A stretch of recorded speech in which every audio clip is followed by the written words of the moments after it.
इसके रचनाकार राहुल गांधी से आज भारतीय जनता पार्टी के कार्यकर्ता पूछना चाहेंगे कि आपने अपने संसदीय इतिहास में लोकसभा में कितने प्राइवेट मेंबर बिल इंट्रोड्यूस किए? जिन्होंने अमेठी के सांसद होने के नाते आज तक अमेठी के सांसद के नाते एक प्रश्न न किया हो, जिन्होंने अमेठी छोड़कर वायनाड जाने के बाद 2019 के शीतकालीन सत्र में 40% से भी कम की अटेंडेंस रखी हो, जिनका पूरा राजनीतिक जीवन संसदीय परंपराओं का अपमान करते बीता हो, आज वो संसदीय कार्रवाई, संसद में डिबेट, संसद में डिस्कशन ना हो, इसके लिए अपने आप को समर्पित कर रहे हैं। भारत की संसद भारत की अपेक्षाओं का, आकांक्षाओं का प्रतीक है। भारत की जनता ये चाहती है कि संसद में उन विषयों पर, मुद्दों पर चर्चा हो जो भारत के लिए और भारत के हर नागरिक के लिए महत्वपूर्ण है।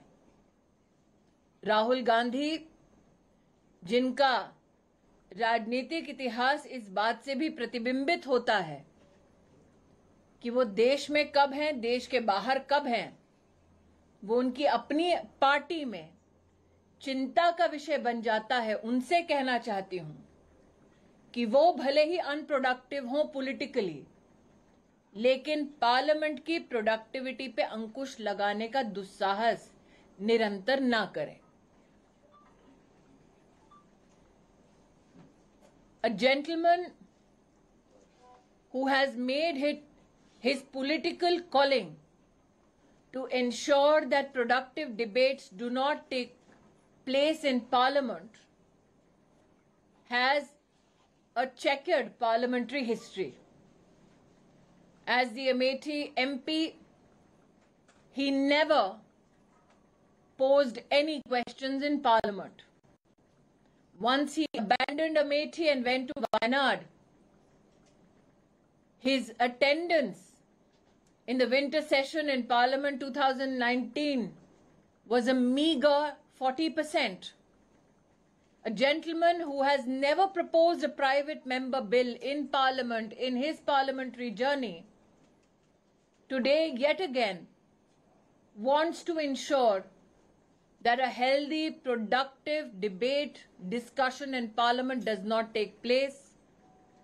Today is adamant to bring down the productivity of the Lok Sabha. A gentleman whose entire political history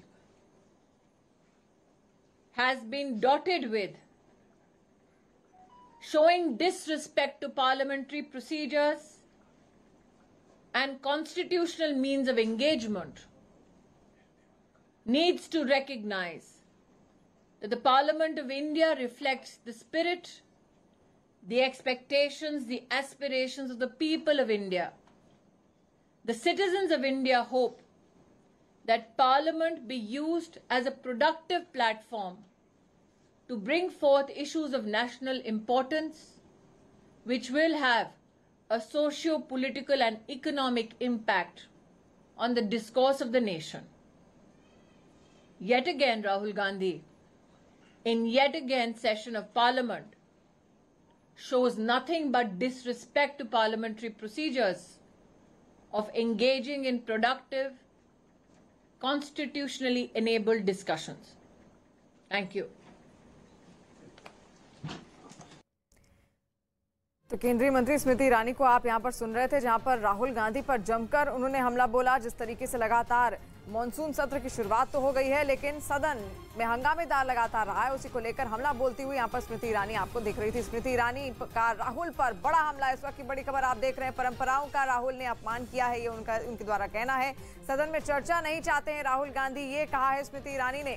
कार्यवाही पर राहुल ने सवाल उठाए, ये कहना है स्मृति ईरानी का। सदन की कार्यवाही पर उन्होंने सवाल उठाया, ये कहना है स्मृति ईरानी का। जमकर उन्होंने हमला बोला यहाँ पर राहुल गांधी में, और हमने देखा किस तरीके से कल का जो दिन था वो बेहद हंगामेदार भी रहा था। वहीं